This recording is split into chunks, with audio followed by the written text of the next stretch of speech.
Okay. We're going to go ahead and call this meeting of the Sacramento Metropolitan Air Quality Management District to order at 9 a.m. on March 28, 2019. If the clerk could please call the roll. Carr. Here. Daniels. Here. Frost. Here. Gaylord. Here. Guerra. Here. Hanson. Harris. Here. Kennedy. Lampson. Here. Lee. Natoli. Peters. Cerna. Here. Terry. Here. We have a quorum. Thank you very much, Madam Clerk. If everyone could please join me in the Pledge of Allegiance. I pledge Allegiance to the flag of the United States of America and to the republic for which it stands, one nation, under God, indivisible, with liberty and justice for all. Thank you, everyone. If the board clerk could please read the announcements. The meeting of the Sacramento Metropolitan Air Quality Management District is cablecast live without interruption on Metro Cable 14, the local government affairs channel on Comcast Consolidated Communications and AT&T U-verse cable system.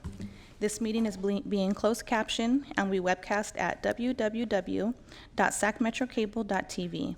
Today's meeting will be repeated on Monday, March 30th at 2 p.m. and Monday, April 1st at noon on Channel 14. Members of the audience wishing to address the board should fill out a speaker form located on the table at the back of the chambers and give it to the clerk. Please speak into the microphone when addressing the board and state your name for the record. Also, at this time, please silence your cell phones until conclusion of today's meeting. Thank you very much. For housekeeping here, members, we're going to lose quorum at about 9:45 a.m. today. So we're going, for members of the public and the board, we're going to move the agenda a little differently. We're going to go ahead and take up the consent calendar, which are items 1 through 8, and then the discussion calendar. But then we're going to adjourn to closed session because we need to take some action.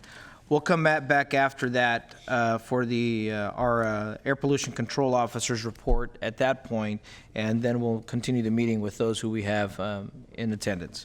With that, I'll ask the clerk if we could read the first item. Okay. First item on the agenda is the consent calendar, items 1 through 8. Great. Move consent. Second. There's been a motion and a second to move consent by Board Member Harris and Board Member Carr. Respectively. Any discussion? Seeing none. All those in favor, please signify by saying aye. Aye. All those opposed? Measure passes. We'll go ahead and ask the clerk to read the next item. Next item on the calendar is the discussion calendar, and I have Stacy Springer, the Chief Executive Officer of Breathe California Sacramento Region, to give us an update. Stacy. Good morning. Good morning. So I want to thank you for allowing me to present this morning. I'm going to talk a little bit about some of the projects that we have, that we work on in partnership with the AQMD, and also to give you a little background for those of you who may not know us at Breathe California, tell you a little bit about who we are. So Breathe California is actually 102 years old this year. We were founded in 1917 as the Sacramento Society for the Prevention and Cure of Tuberculosis. And near the mid-century mark, when TB was no longer the health threat that it was in the early 1900s, our organization's leaders looked at expanding the scope from just TB to other lung health ailments, COPD, asthma, emphysema, lung cancer. So we are and identify ourselves as a public health nonprofit with our mission exclusively on lung health. And so today, our two areas of focus when we look at preventing lung disease are tobacco control and air quality.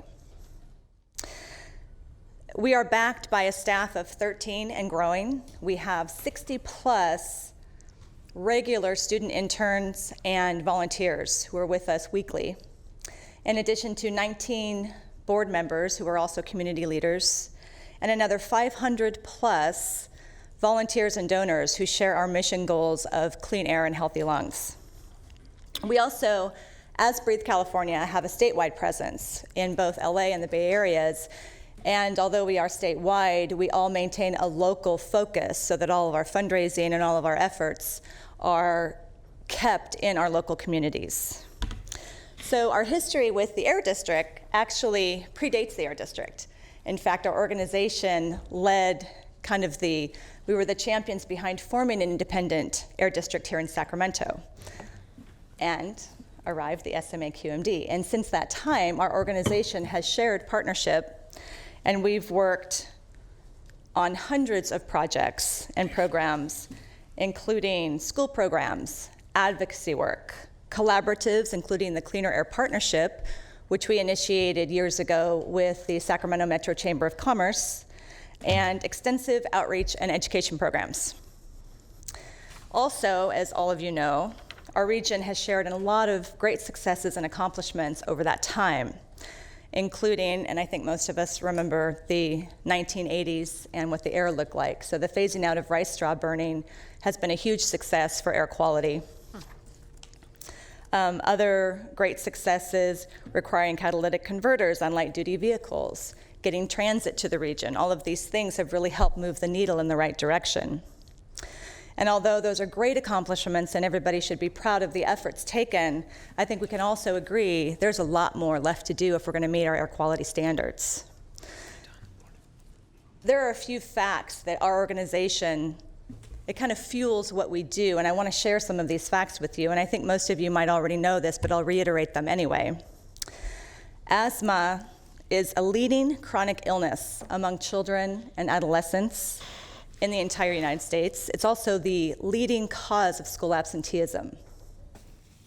And since Sacramento is usually rated as one of the most polluted cities in the United States, and air pollution is one of the leading triggers for asthma, you can kind of do the math on that.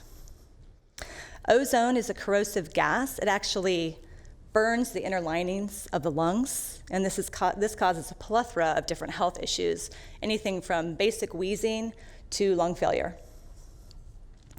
Diabetes is now blaming its symptoms on poor air quality. Cognitive function is being related to poor air quality.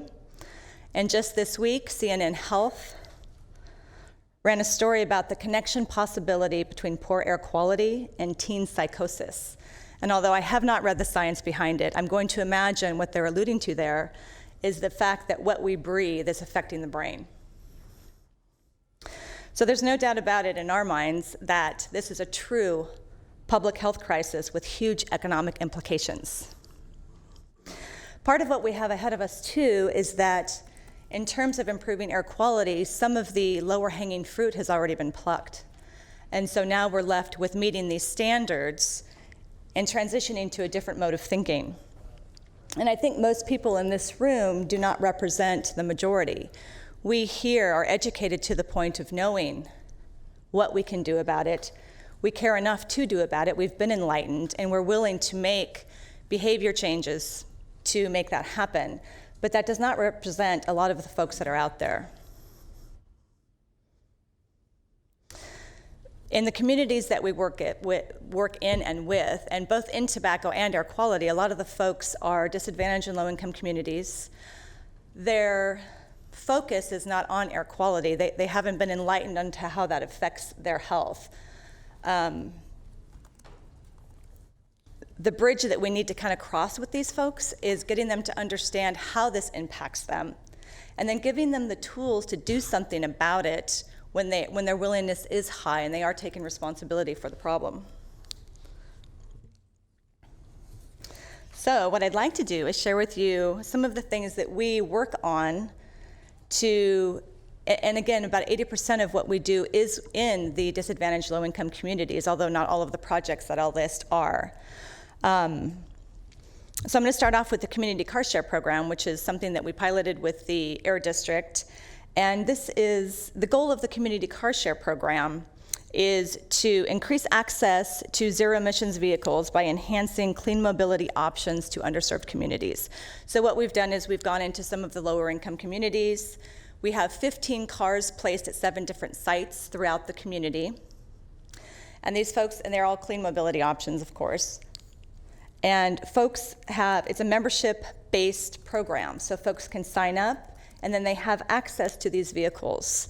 There's time limits on them, but they can do everything from getting their kids to the doctor, driving them to school, running errands. So it's giving them transportation options that are clean. And for the few that don't have or can't apply for a membership, whether it's that they don't have a driver's license, they have maybe physical handicaps that prevent them from driving, or there's some other issue that prevents membership, we have coming down the pipeline ride hail, which is kind of a first and last mile approach to getting these folks to transit options.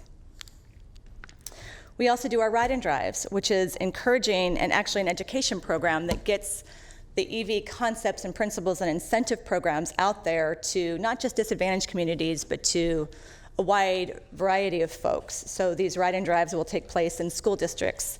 We'll hold our next one at Sac State. And these can be placed anywhere, and they're basically just almost like EV fairs, where we go out and educate the public, give them an opportunity to touch and feel and drive an electric vehicle. And then we have the opportunity when they're in front of us to explain some of the incentive programs.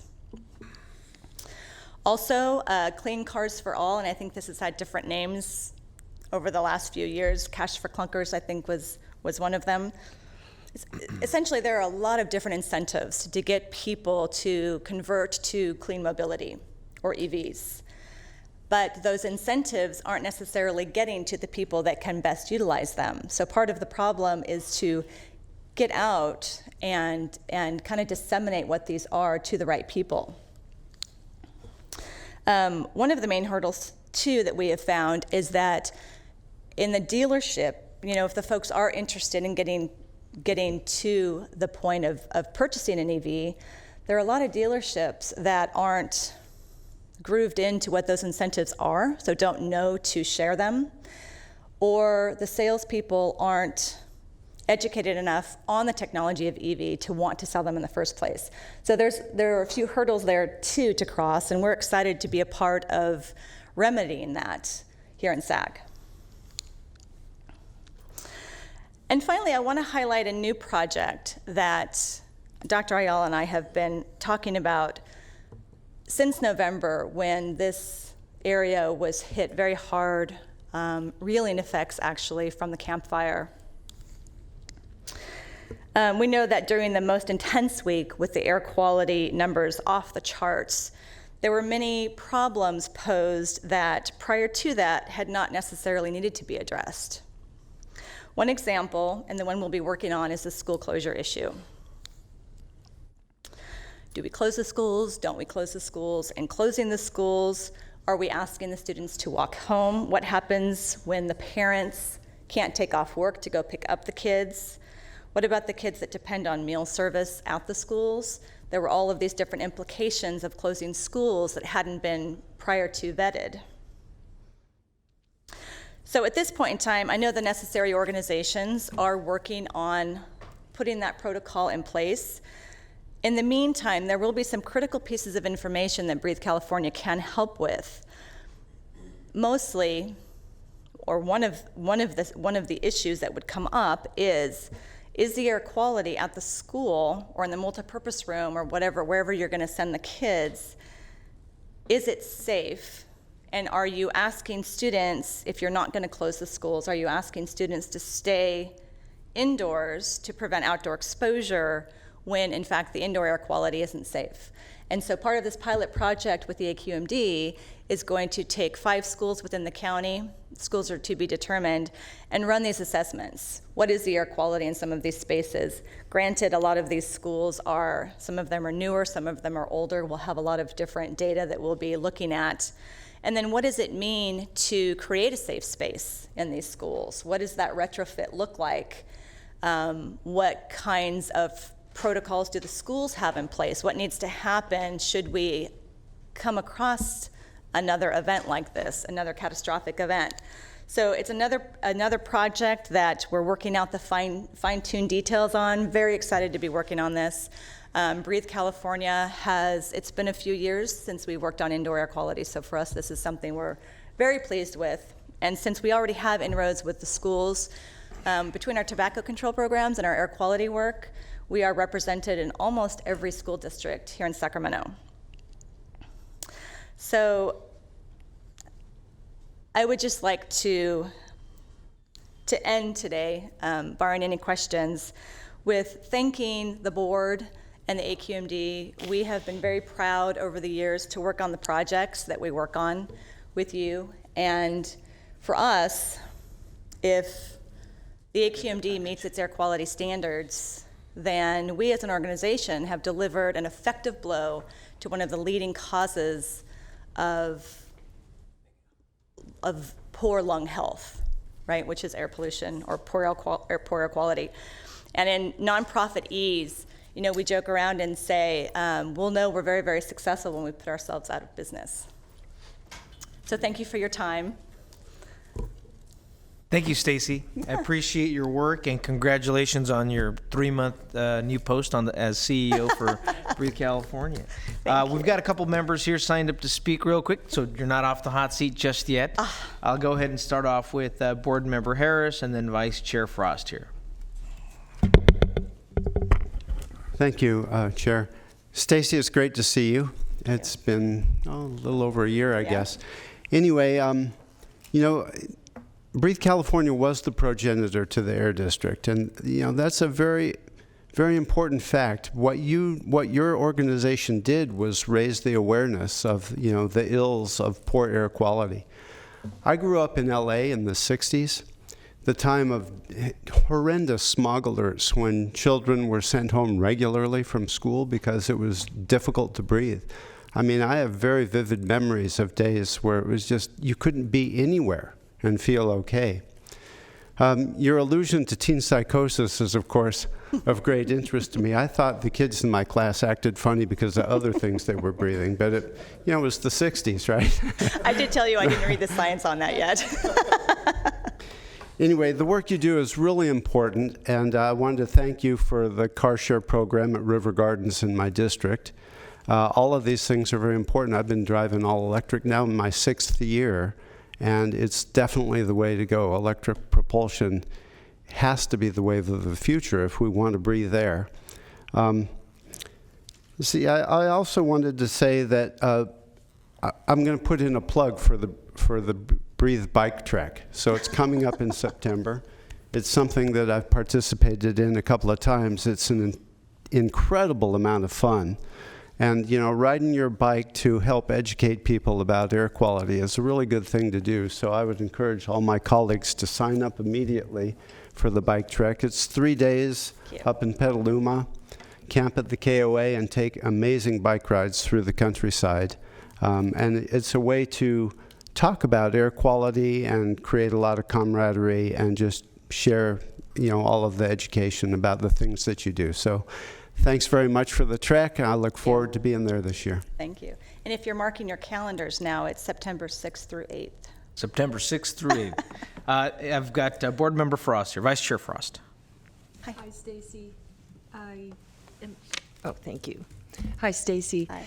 I have a question relating to your study on indoor air quality with the schools and the selection of the schools.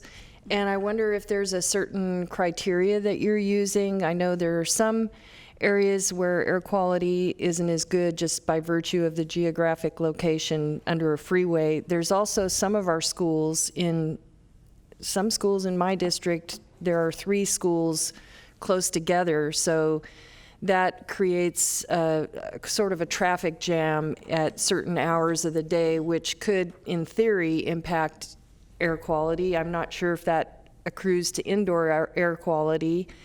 And so I just wondered if you could give me an idea of how you're selecting those schools. So the schools haven't been selected yet. And I am open to anything in the region because truly there isn't going to be a cookie cutter approach here. One school is not what we can define for one school isn't necessarily going to translate to others. So a wide range of schools would be great. For us, we have inroads with so many schools already that would be a natural fit because the relationships are built and it can go a little faster and the data that we can collect can lead to the next year's expansion. So whether or not we hit every district this year, and with 5 schools we wouldn't be able to, but the idea is that we learn from this year and can expand into future years. But I'd love to chat about your district and what we can do there. And when you do the indoor air quality monitoring, are you doing outdoor at the same time, so we're seeing if what's happening outdoor is impacting indoor? Or That's a good question, and those details haven't been fine-tuned yet. We know we're doing the indoor assessments. It makes sense to draw the comparison of outdoor air quality, and so we'll be talking about those. So there's more detail to come on the project. Thank you. Thank you, Vice Chair Frost. Board Member Terry. Just as a former school board member and knowing that the difference in ventilation systems that a lot of older schools compared to newer schools have, hopefully, because I mean, there's still schools in this region that have window units for classrooms, and the protocols for something like that compared to, like, for the newer schools, it's almost safer to have kids at schools in a classroom with a central air system to where it's filtering the same air within the room instead of sucking it in from the outside. So one of the kind of unique things that I saw was you had whole school districts, turning it, sending all of their kids home when honestly, a lot of the kids were safer at school than being at home. And so hopefully you get a decent sampling of different systems that are out there in the region, because again, a school, for example, the Met down here by Southside Park, is probably a school that we shouldn't have kids in because, as far as I remember, they still have window units there. So again, hopefully we're taking that into account. I think part of it too is, I would imagine that one of the results of the other conversations that are occurring too is, does each school need to have that safe space?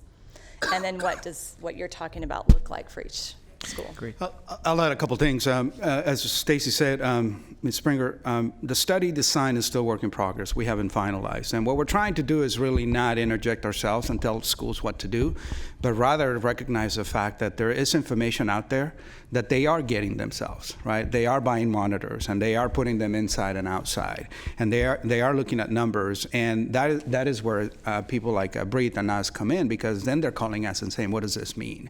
So what we want to bring is simply a little more order and a deliberate approach to what the schools can do, with the ultimate goal of being a school decision as to what to do, because precisely we face that situation. People saying they're better off coming to school, and here's the reason why, and then in other cases they're better off at home. So what we are trying to do is basically be realistic to the fact that people have access to information. We live in a time of technology, and you can, push a button and get a number.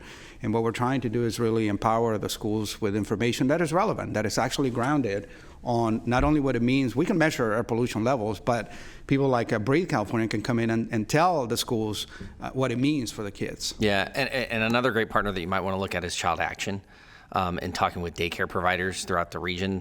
I know the confusion at my child's daycare around using our app, and the fact that it's about 90 minutes behind. And we talked a lot about this, and the fact that you had parents that were looking at the news in the morning and thinking, my kid shouldn't be outside at any point today, yet they're letting kids out to play because they're checking the app. So again, even down to that level where it's even, our younger kids that are probably even more at danger.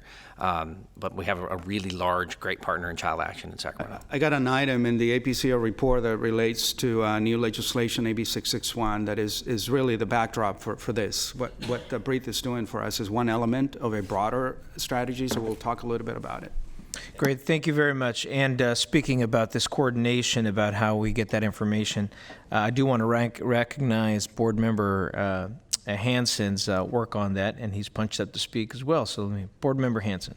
Thank you, Mr. Chair. Thank you for the presentation. And I just wanted to follow up, Alberto, you sort of presaged that, and I don't know if all the board members will be here for your report, but this AB 661 is really important because we try to help drive down particulate pollution, ozone creating pollution through mobile source, stationary source, but sometimes we're affected by things that are outside of our control, wildfires in particular. And last year, we really felt the brunt, not as much as the community certainly that were directly impacted, but our air quality was really bad. And there wasn't a lot of clear guidance on what to do. And I have a feeling that given the rapid pace of climate change and the worldwide sort of resistance to facing that we're going to have to be more prepared for events like that. And so, Alberto, I just want to thank you for your work on AB 661, which is being authored by Assemblymember McCarty, to help our air district, and hopefully others will want to model that, to do some planning with other agencies to prepare for inundation events where it's not really a mobile or stationary source, it is a natural event that has caused a potential disaster for public health. And we just need to be more prepared than we were before. And I hope we sponsor that bill. I hope that Breathe supports it. I think overall it's a good step in the right direction, and we'll hear more about it later. But thank you. Thank you, Board Member. And Mr. Harris, I may join the ride this year, but I just have some concerns about spandex, and we can talk more later. You'll be in good company. Duly noted for the record. Concerns in you wearing it or me? The latter and the former. Just keep digging. Oh, geez. Okay. On to new business here. So I want to thank Stacy for your commitment to air quality and Breathe California, particularly in Sacramento. I also want to thank you for your participation in Clean Air Day, which is October 2nd. So mark your calendars, and there's a lot of more information to come on that, and also for your participation in multiple issues. I know Board Member Cerna and Board Member Carr were instrumental in making sure that we look at disadvantaged communities for the electric car share program, and obviously the participation with our former school board member Terry here and Board Member Hanson. And there isn't a bigger EV advocate that I've met than Board Member Harris over here. So thank you for your participation and a great presentation here. And since there are no more speakers here, let's just give her a big round of applause for Breathe California's work. Thank you. Okay, and more of that information to come in the Air Pollution Control Officer's report, but we're going to go ahead and move to the closed session item here, and we'll adjourn briefly for closed session, and we'll re-adjourn afterwards to continue with the agenda.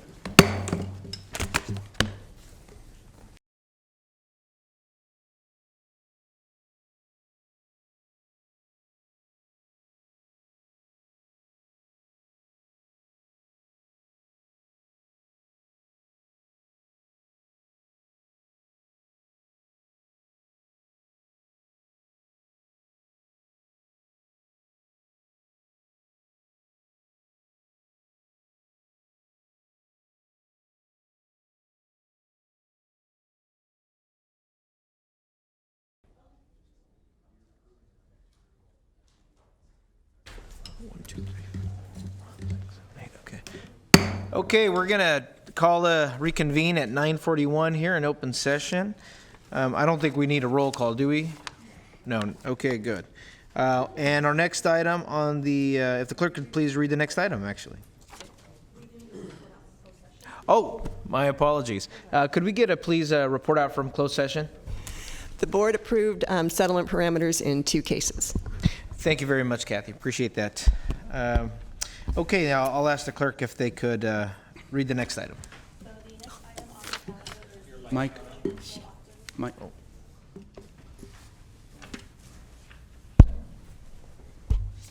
The next item on the calendar is the Air Pollution Control Officer's report. Dr. Ayala, your show. Guerra, thank you, sir. Thank you very much. Good morning, board members. Thank you for entertaining hearing about a few exciting efforts that the district is working on. I'm going to make it quick, and again, similar to previous APCO reports.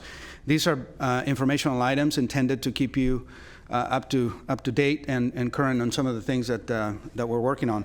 The first one, Ms. Springer already alluded to, and I think you're familiar with the incentive program portfolio that we at the district are building.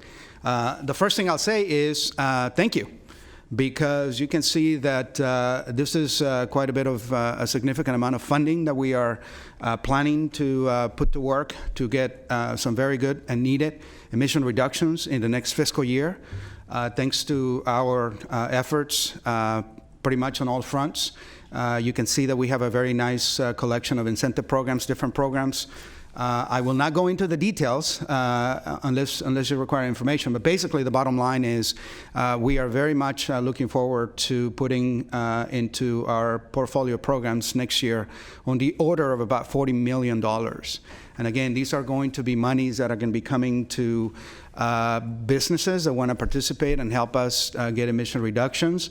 And you can see at the bottom in small print the type of project that we are anticipating doing. Obviously, the type of project is a function of the program guidelines. They vary slightly per program, but in general, we're looking at zero emission school buses, electrification of the school buses, electrification of other vehicles. We want to deploy infrastructure, both for charging electric vehicles, and my big hope is that at some point in time we also talk about fueling infrastructure in terms of hydrogen fueling capability for fuel cell power plants in vehicles. The propulsion system would be a fuel cell. Obviously, we have a big ag sector in the region, so we also work on cleaning up ag tractors and construction equipment and locomotives, what have you. So again, I just wanted to give you a flavor, and you've heard us in the past talk a lot about how we as a region need to do better to make sure that we get the monies that we need to get to emission reductions. And clearly, again, thanks to many of you who have been knocking on doors and walking the halls of the Capitol and what have you, and our board member, Phil Cerna, who's on the ARB board. Thank you for your support as far as making the case for our region as well. We'll keep you posted as we deploy these projects. The next action item, or the next item that we want to brief you on is again something that was alluded to earlier. PM pollution continues to be the single most challenging aspect of our region, not only because of the health effects, but because we continue to hover so close to the standard. And I want to be able to get a little bit of a headspace in terms of that standard. And Check Before You Burn was a season that obviously was completed. We thank you, and we continue to impress upon you how important it is that you help us get the word out when the season is in force. Okay, we have Board Member Cerna here with the question. Dr. Ayala? Thank you. So under the complaints received there's 152 that are noted. Do you have a breakdown as to how many of those are associated with prescribed burns? I'm going to ask Ms. Amy Roberts to see if she's got that detail. These complaints are, for the majority of them, they would be related directly to somebody burning in a neighborhood on a no-burn day. So none of them are, for instance, associated with Metro Fire District doing their seasonal prescribed burns in the American River Parkway? These are for the season between November through February. Okay. And so those would be excluded. Got it. All right. Thank you, Board Member Cerna. I also have Board Member Natoli. Yeah, just a quick question. As you noted here that many of the days, the curtailment days, occurred during the Paradise, in the campfire. Right.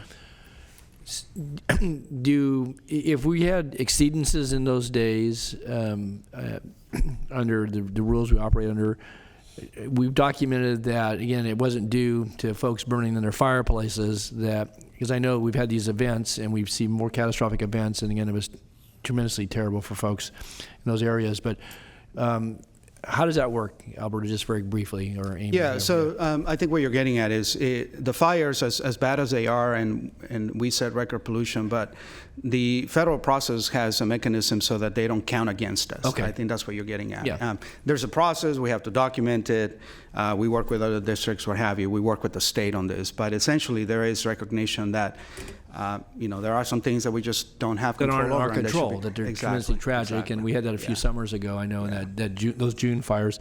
So we have to document that, because to your point about being so close, and obviously having an effective program on the Check Before You Burn and enforcing that to the degree that we can.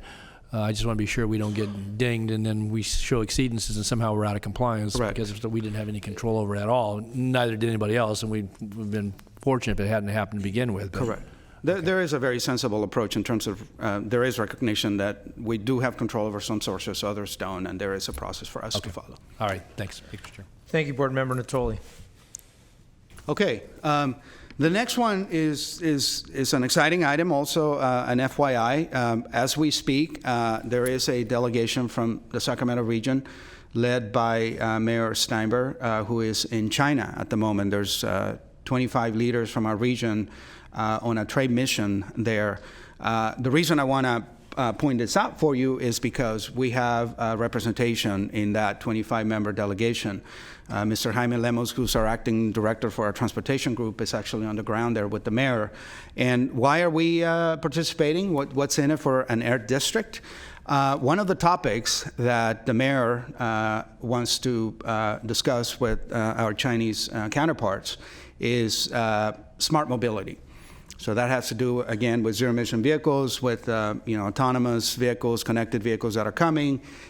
We hear a lot about shared vehicles. So this is really future mobility that I know that you've been talking about and hearing a lot about. And again, we continue to believe that there are things that we can do at the local level with our own policies, your rules, regulations, incentives, for example, where we can, as I say, provide the guardrails so that whatever happens with this technology that is going to happen, it ends up being a net environmental benefit for us. So pretty exciting, and I'm pleased that we were able to send Mr. Lemos on the delegation. We'll bring back a report when they get back from China next week.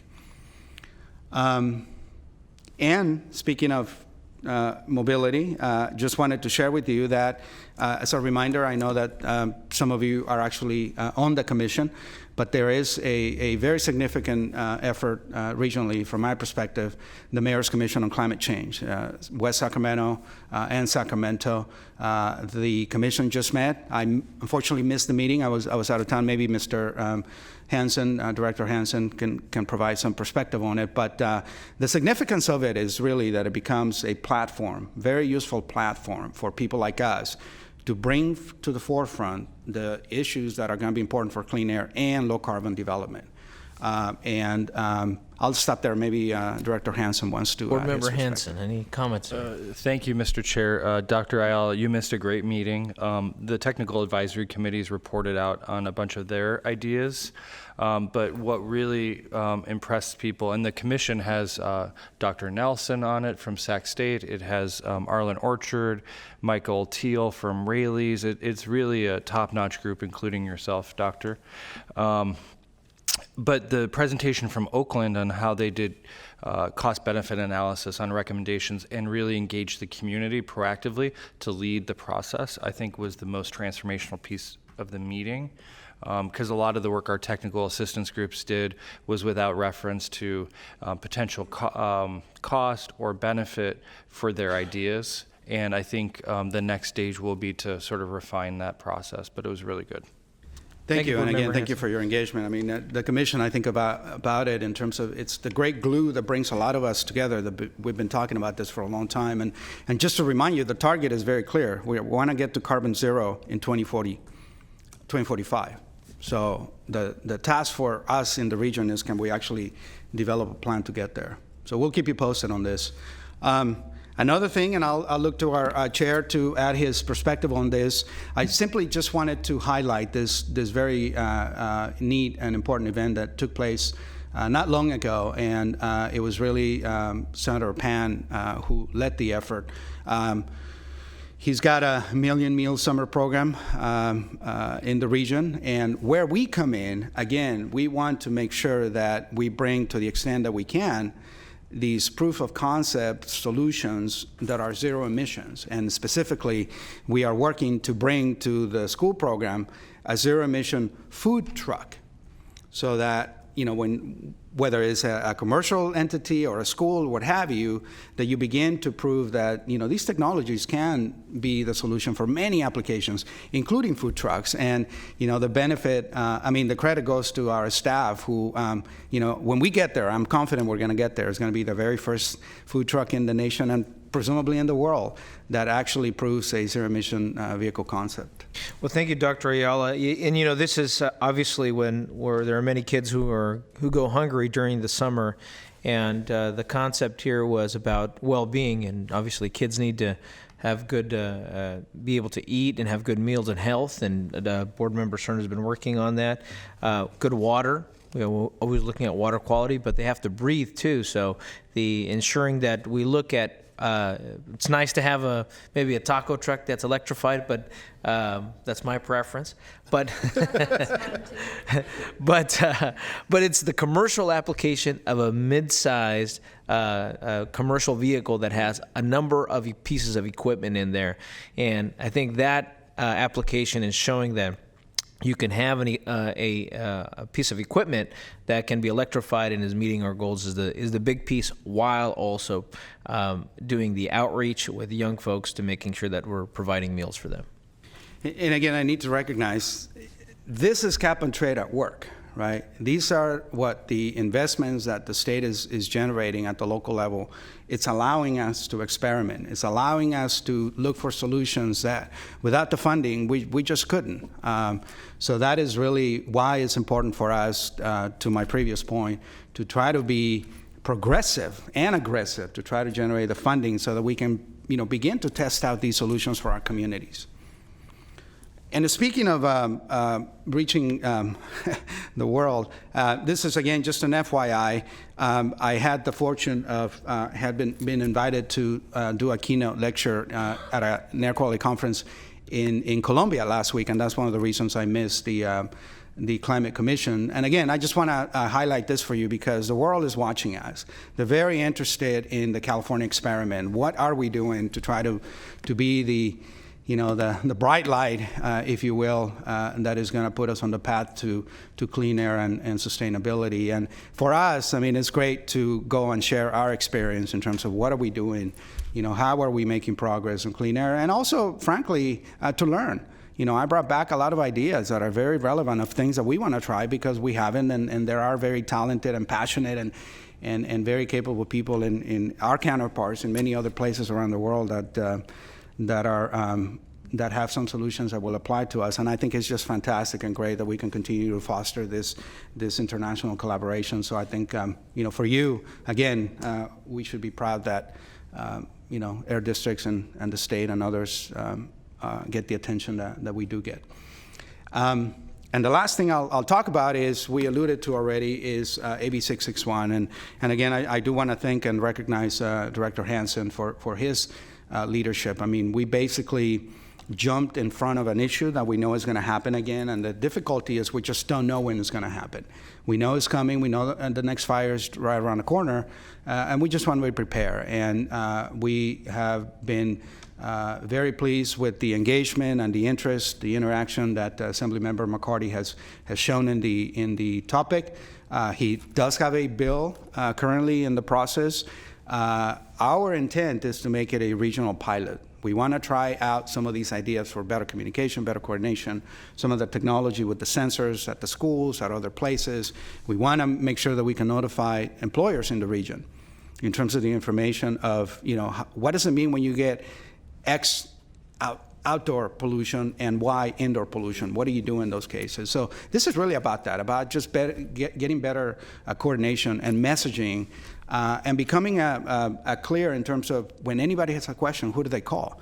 So we're pleased and have the support of our health officer. I want to recognize Dr. Kassiri, the office of Director Hansen. Breathe talked a little bit about this. So we're just getting started. Again, the bill is in the process. We are anticipating a hearing, and we'll keep you posted. But as Director Hansen said, I think what I want to work towards, and I'll work with the council and the clerk in terms of process, we do want to have a formal endorsement from this board. So whether it's being a sponsor or just being supportive of the bill, Assemblymember McCarty was responsive to our need, and I think we need to step up and say, yeah, this is something important for us. Great, thank you, Dr. Ayala. I've got a couple board members punched up to speak, and I do want to make some comments after those about about process. Board Member Hansen, and then we have Board Member Cerna after that. Thank you, Mr. Chair. Just as a follow-up, I know that this is not agendized for action, but I do think it'd be helpful for the board board to support you in that request. And so I'd request that at our next meeting that you bring it back for sponsorship, which means that, you know, the district will use its lobbying firm and other assets. Matt Reed from my staff, who used to work at Breathe and lobbied on their behalf, has been doing a ton of work on this, and I'd like to thank him too.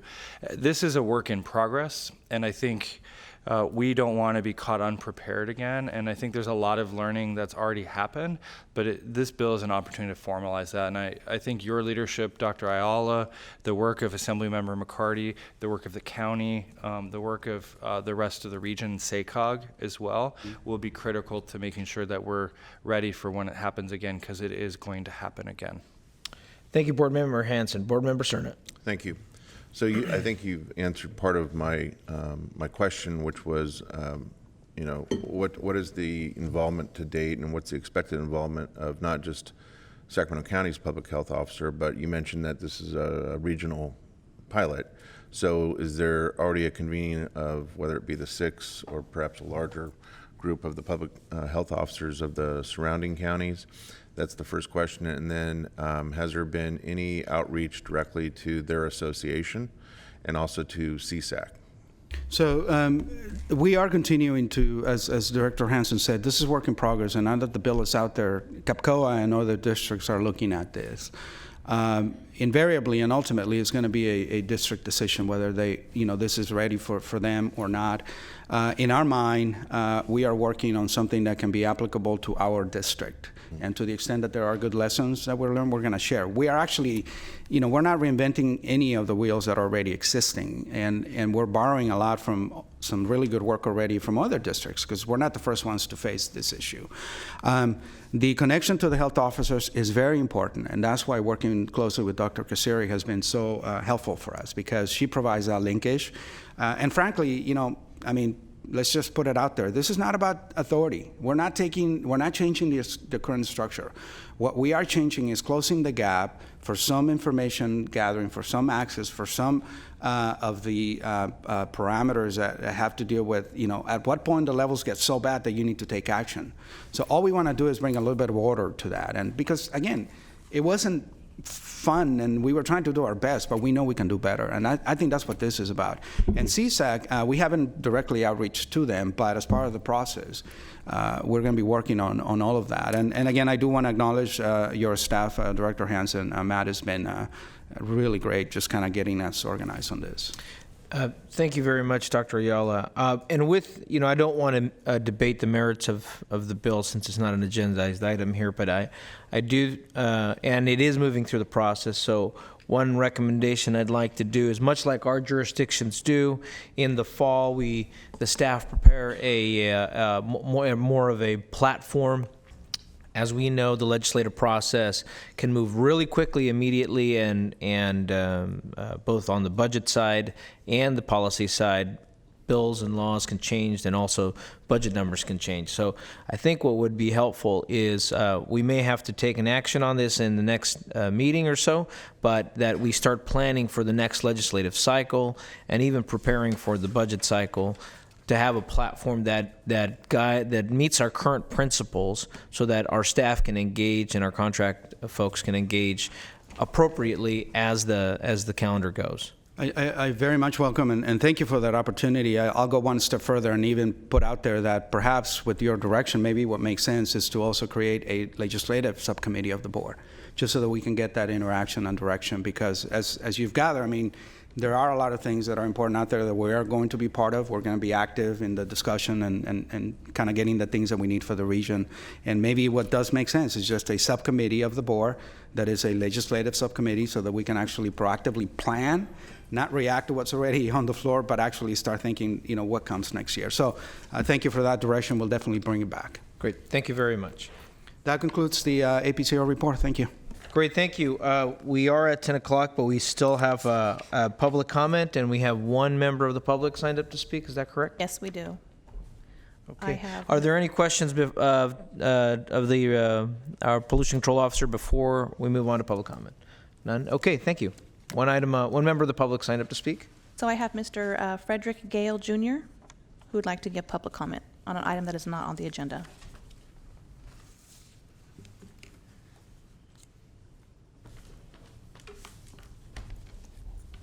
Frederick Gale, 7336 Harlong Way, North Highlands. My intention was to talk about, I was here previously, that there was some monitoring devices you had, and I suggested maybe I could put one in my yard, but that was never a follow up on that.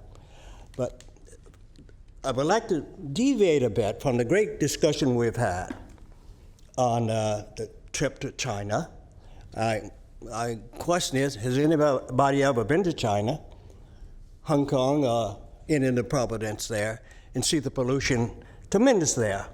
And I also like to think of, I was born September 22nd, 1931, and a lot of things that happened since then. World War I, the fight in China, Africa, Ethiopia, and what have you. And I remember a guy from Italy, and him and his wife came to the University of Chicago and developed something. I hope you get a chance to read it. But back, I like to follow up on, in my street is kind of bucolic, but, there's a Martian yard there now, and I would like to see that. If you get a chance to visit that, but that generated a lot of thought, this conversation here, but I don't have the 2 minutes to do that. But it's interesting, we even had electric cars way back. And, and we, Rancho Seco, don't forget that one. Thank you very much. Thank you for your time. Appreciate that. Okay, that concludes public comment. Next item on the agenda is board ideas and comments. Any board ideas or comments?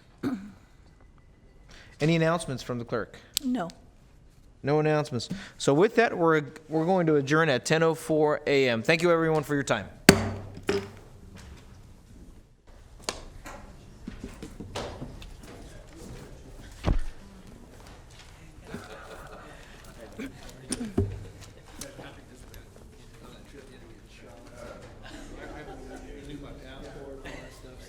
I'll let you do all. You do the edits. I'll be the kids out. Talk to friends.